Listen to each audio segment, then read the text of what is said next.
Hello, Cancer. Welcome to the Plaid Sheep Oracle. For this round of readings, I've been pulling a card from the Artist's Way Creativity deck.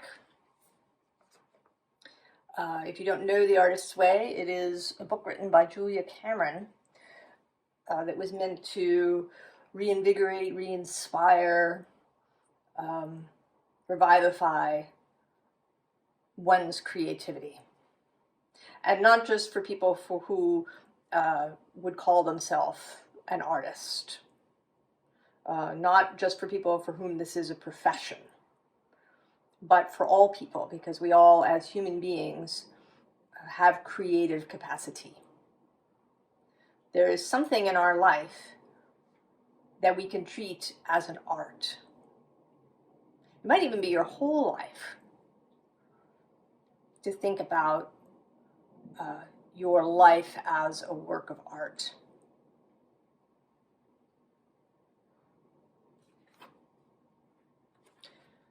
Your card is tuning in. And it says, art is an act of tuning in and dropping down the well. It is as though all the stories, paintings, music, and performances in the world live just under the surface of our normal consciousness. And Cancer, for me, in my personal little world of correspondences, Cancer is the well. The place where you go to slake your thirst. The place of healing waters, of nurturing waters.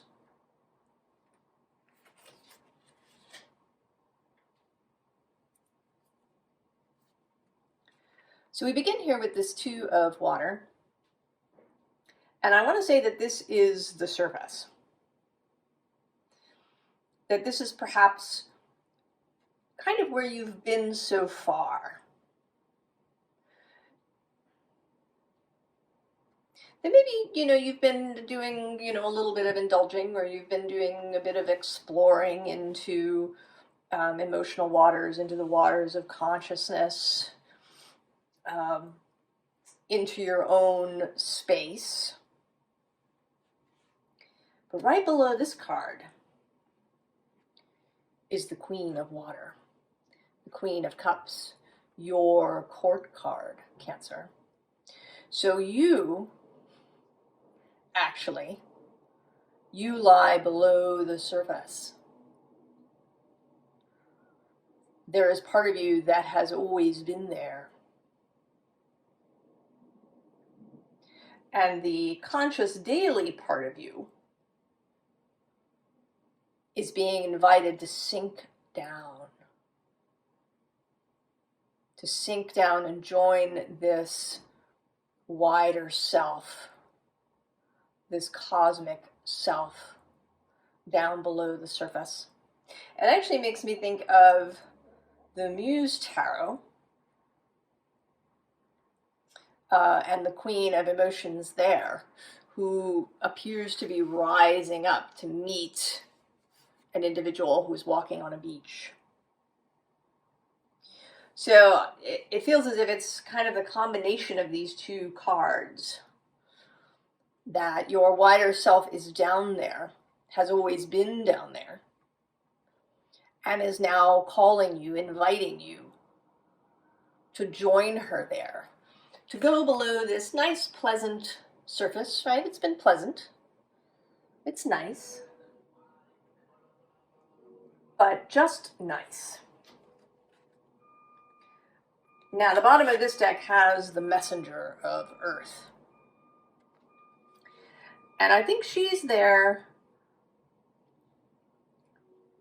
kind of as a suggestion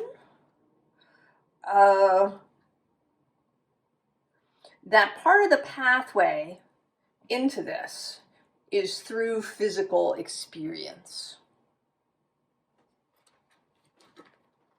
That is part of the pathway. And actually, next to her on the bottom is this High Priestess. So that the basis of this practice that you are now being invited into is twofold.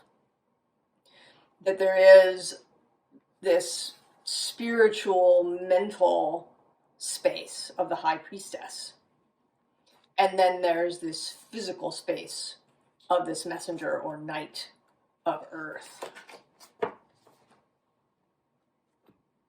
And we have that confirmation here with this Ace of Earth. And he's also about playfulness.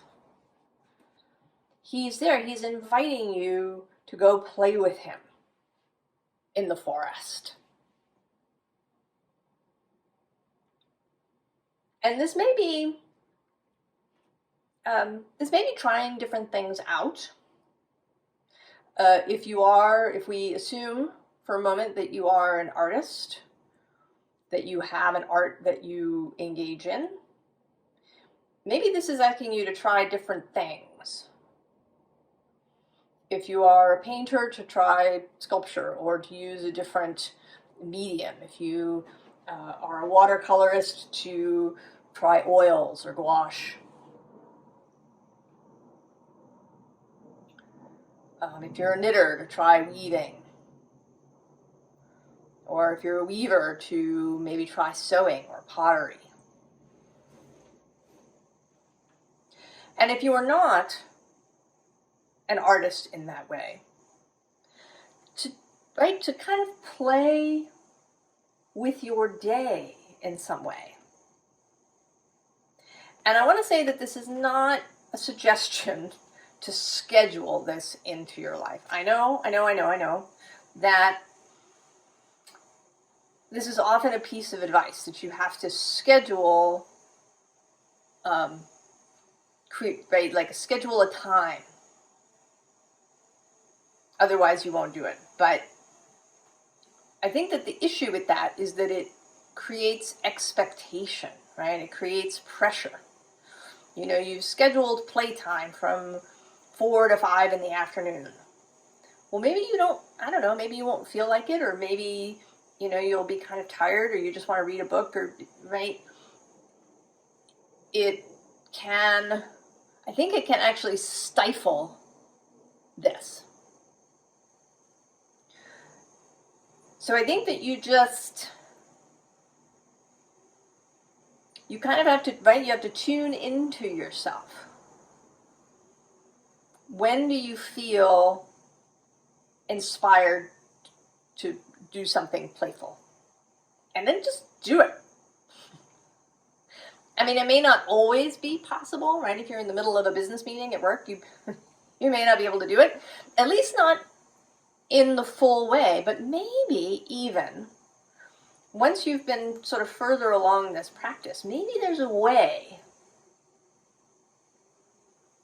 to insert playfulness even into the business meeting in some way.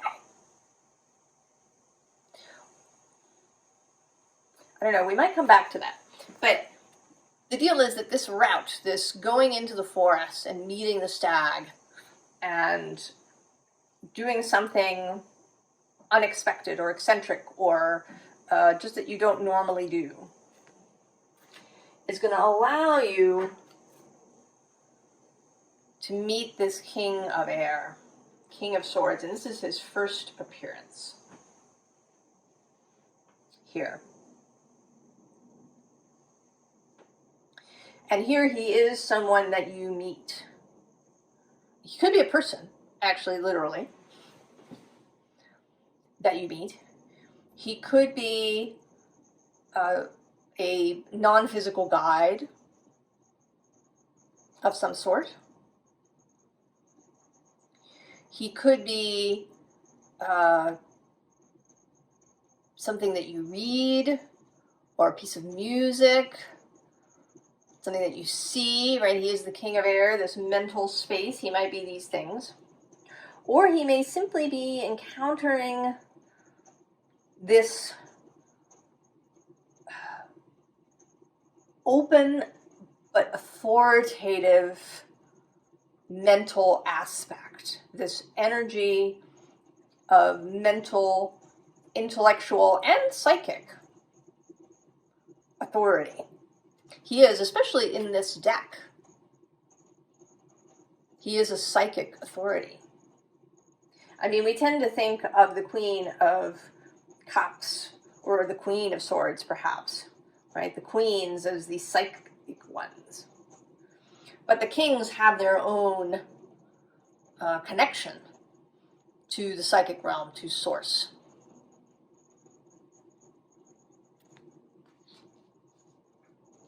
And I think his invitation is to dance, to allow the ideas to play with one another. There's a book that's a favorite of mine called The Bridge of Birds by Barry Huggart. And it's a fantasy novel. And one of the characters is an elderly sage called Master Lee. And the narrator of the stories, number 10 Ox, is describing a scene between Master Lee and another scholar. And the other scholar is very linear. He kind of slowly constructs a line of reasoning to get to the end. But Master Lee does this thing where he throws up a bunch of ideas, and then they come together and land like a necklace around the throat of the listener. So that, right, this idea of playfulness, but with purpose. And that brings us to the call. If you have been wandering around, wondering maybe what you should do next, perhaps you've been feeling restless. Perhaps you've been feeling like there's something is coming to a close, but you can't yet see what the next thing is. And astrologically, Pluto has been moving through Capricorn across the way from you since 2008. That's a long time. It's like 17 years altogether by the time we get to Pluto's exit, his final exit on November 19th of this year. So that is, right, there is going to be a feeling of a change. That Plutonic energy is now no longer opposite your sign. And I have actually been feeling, as I do these readings, and I'm not reading here for someone with a Cancer sun or Cancer rising, although you certainly may be here. I am reading for Cancer, right? For the energy, the life force of Cancer. For everyone, regardless of whether they have any, specific placements in Cancer. Because we all have it somewhere in the chart.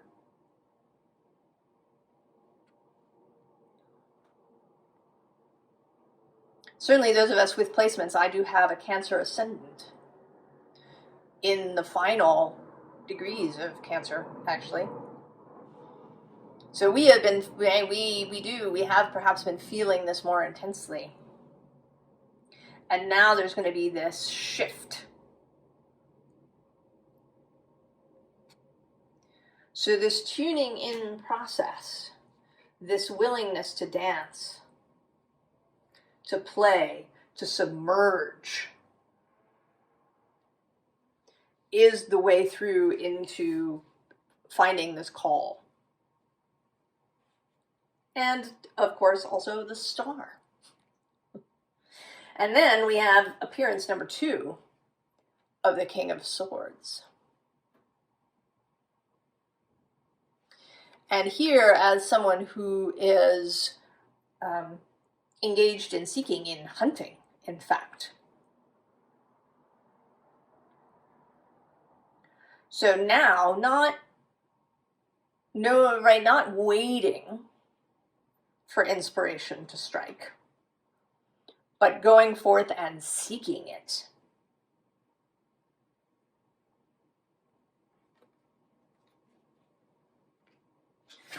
The bottom of this deck is the Four of Sacred Circles.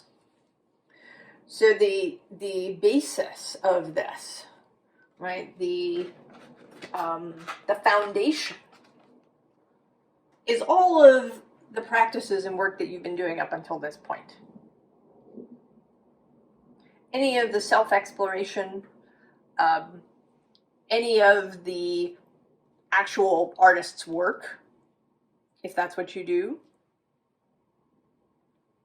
is the foundation for this. You are not, straight out of the womb, right? You're not brand spanking new. You have experience. And that is what, right, that stability, that foundation of the Four of Earth is what gives you the freedom to go and do this exploratory process, right? To take up this Ace of Swords. And actually also this Princess of Staves, Princess, Page of Wands. So having that foundation of skills and experience, and spiritual concepts.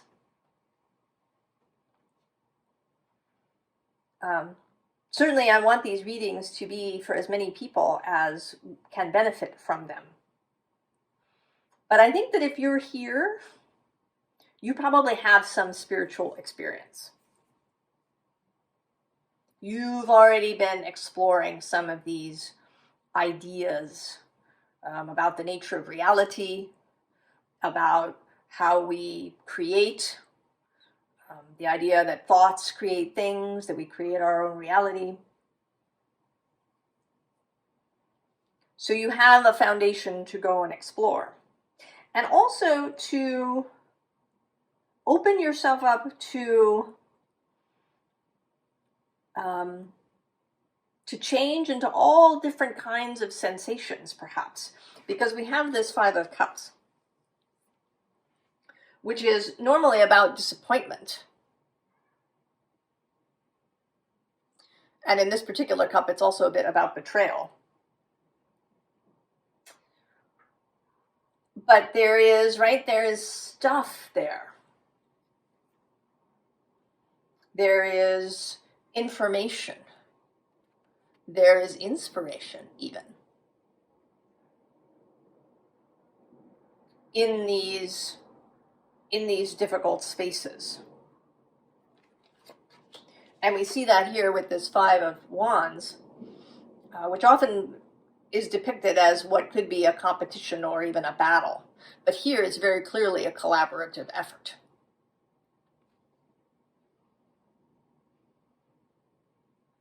Right? These people all getting together to create something. So to be open to different avenues of inspiration, to not, this is not a directive to try and remain happy and cheerful at all times,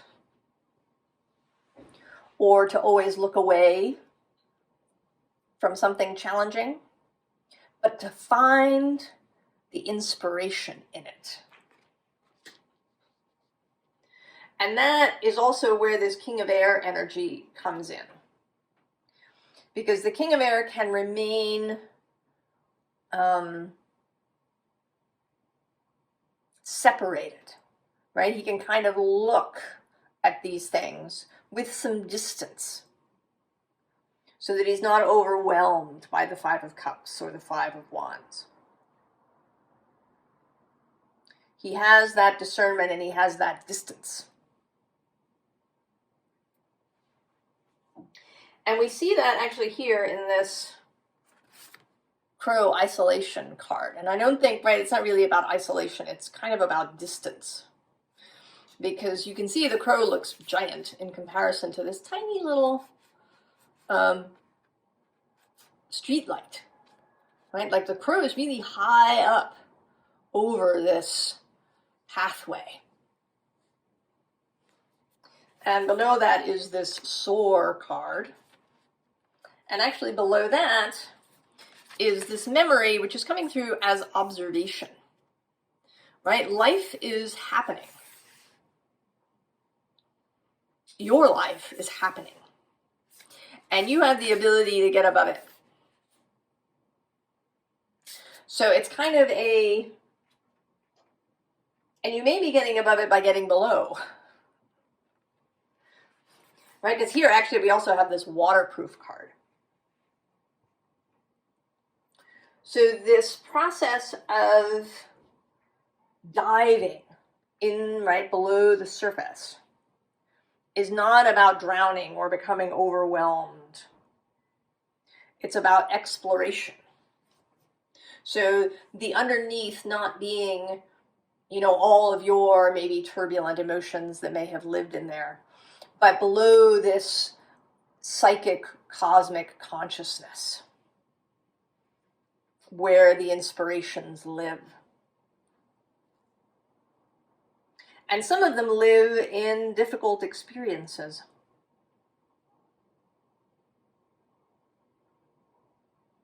Right? Writing a novel, say, that really touches someone may involve writing about really difficult experiences.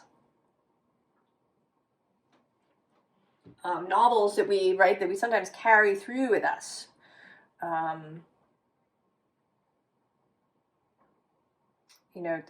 Books like The Secret Garden or Anne of Green Gables or Heidi or even books like Treasure Island. Books of adventure and difficulty. One of my favorites is The Sea of Trolls, about a young student bard who has an adventure. And there's difficulty, challenges. But these things stick with us. And if we're going to express them as artists, or we're going to use them to help our relationships and how we relate to other people and how we relate to our work and how we express things, then we need to encounter them and find the inspiration within them, right? Find the insight in what might have been difficult.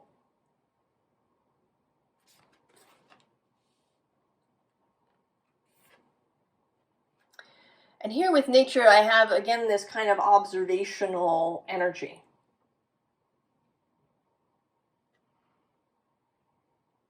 To see what is there, to see how things move. How does nature work? How do things happen in the natural world? And then how do things happen in the human world? Where are these things similar? Where are they different? Are there ways that you can approach your own true nature more? And then with anomaly, there is a willingness to be different and to see things differently. This is something that has come up in previous readings in general, but is also coming up here in this round. The artist does kind of stand apart again a little bit. And I think if you've been coming to readings here on the channel, you are being invited to stand apart a bit. It doesn't mean that you don't belong or that you don't have deep and meaningful, intimate friendships and loves and relationships. But it means that you do have more of a bird's eye view, that you can pull back, that you don't, get pulled into drama, you don't get pulled into crisis. You may not join in the us and the them conversations. You may not, pick up a particular standard or mantle that you carry. You may not identify in some particular way other than as yourself. And there is a willingness to do that, even if it means that you stand a little bit apart. So the Lovers, as I was shuffling the deck, I thought of this card. I wondered if it would come out, and here it is. Love-based choices, choosing through love which way does your heart want you to go? Finding love, right? Like finding the inspiration even in the difficult experiences.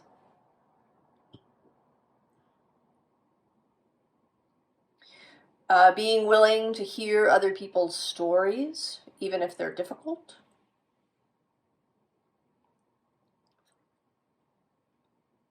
Right? Being willing to engage with people in a deep way, while with this Justice below, holding that line for yourself. Because at the bottom of this deck, we have King of Swords, number 3.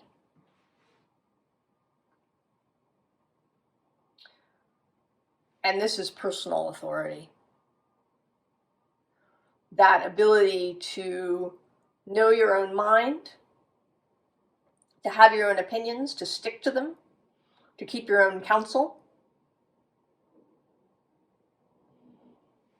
to stand separate from conflict, to stand separate from, overwhelming experience.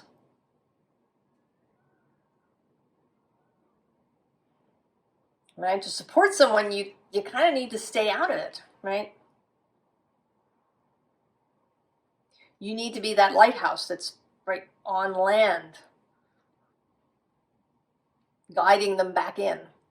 You don't need to go out there and be drowning with them.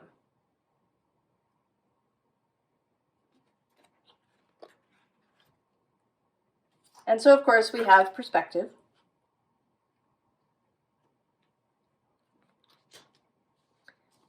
And then curiosity. This is this insight, this looking kind of with the bird's eye view, this willingness to see difficult experiences from a different perspective and to be curious about what they can give you. And then there's celebration. This should all be fun, right? This is, right, we started with an invitation to play. We started with an invitation to play. And actually, well, maybe I'll finish with this row. We have this control King of Cups. Now, what's interesting to me is that Capricorn's reading, right across the way, was filled with queens. And your reading has all these kings. So that's interesting to me. I don't want to delve into it too deeply. I think you can think about that for yourself. Because I think there's personal things there, and ways of Capricorn and Cancer acting in synergy with one another rather than in opposition.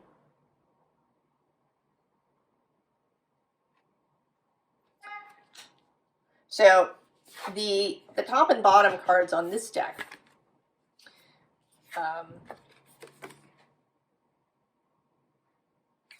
so first is get serious. It is a paradox of creative recovery that we must get serious about taking ourselves lightly. We must work at learning to play. And I think that can be true. Right? As adults, You know, we stopped playing probably a long time ago.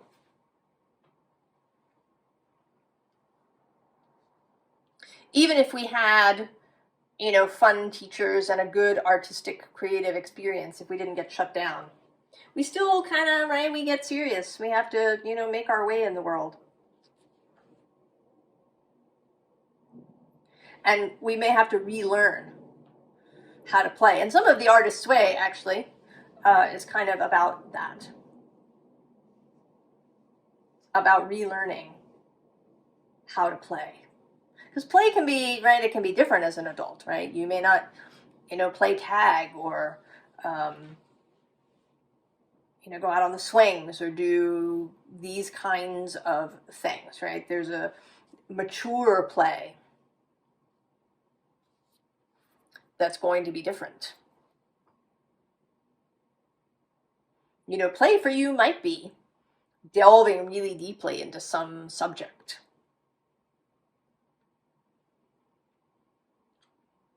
Studying something very deeply. So, right, we have to find out what play is for us, to not box it in and say, well, play is, you know, this. And then the other card was Spirit, which says, as artists, we belong to an ancient and holy tribe. We are the carriers of the truth that Spirit moves through us all. And I would say that everybody here on the channel is part of this tribe, whether you call yourself an artist or not. Advice, Cancer. Firstly, at the bottom of this deck, we have this Strength Leo card, and Leo has come out, I think, in some way in every reading. And Leo is the sign of creativity, of particularly fun, pleasurable creativity. A childlike you, right? The sun, the heart, is Leo's space.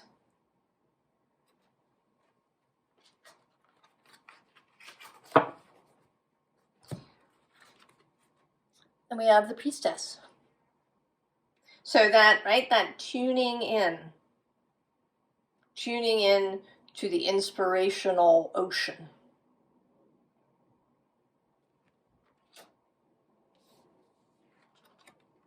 Four of Pentacles, remember that you have a foundation. That you don't have to be fearful about any exploration that you do.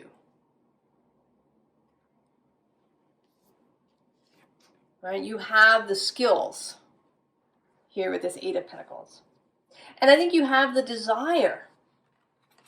Right? You have the skills and the desire to move forward, to enter into this Two of Wands space where you're being invited. Right? To take up the world and say, what?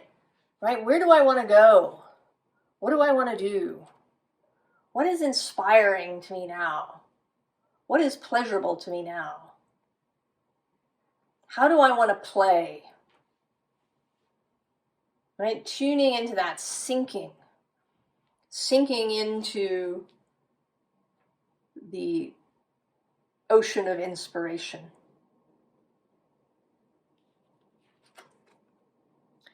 And then the Hierophant.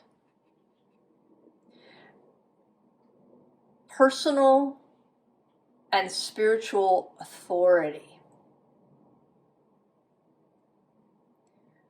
Do not allow anybody else, including me, to dictate to you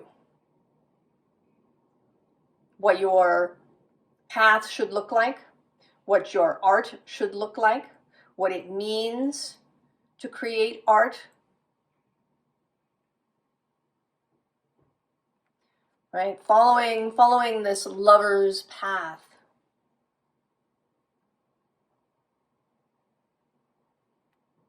Following where that consciousness dive leads you.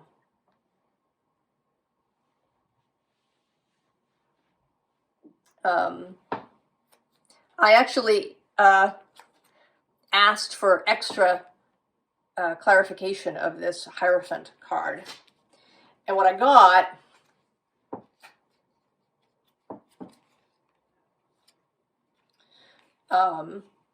was the Lovers, the Two of Wands, and the Eight of Wands. And at the bottom of the deck is the Chariot, who is your card, and the Ace of Cups. So going for it and allowing, right, allowing that inspiration to come, knowing that you have all of the skills, experience, talent, drive, ability to handle it, to enjoy it, to make whatever it is you want to make in your life. I'm excited for you, Cancer, for this Cancer energy, which I hope is infusing into all of our lives. I wish you the very, very best, and I will see you next time. So long.